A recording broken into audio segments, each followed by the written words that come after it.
জাপানি শব্দ মনে রাখার কৌশল বা টেকনিক আজকে আমরা জেনে নেব।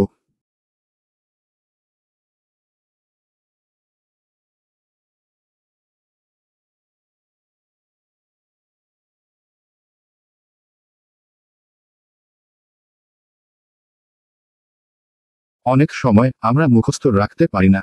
আমরা যদি ছন্দ আকারে পড়ি তাহলে আমাদের ছন্দ মুখস্থ হয়ে যায়, সেই ক্ষেত্রে আমরা সহজে পরীক্ষা আনসার করতে পারি।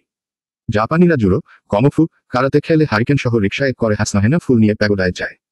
সুনামির ভয়ে সাম্পানের চরে তারা হারিকিরি করে।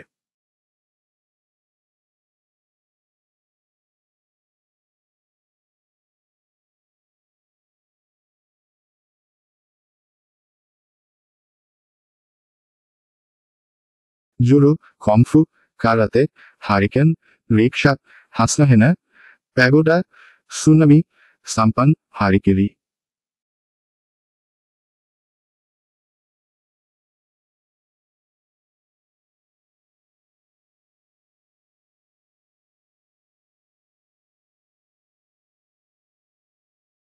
Thank you very much.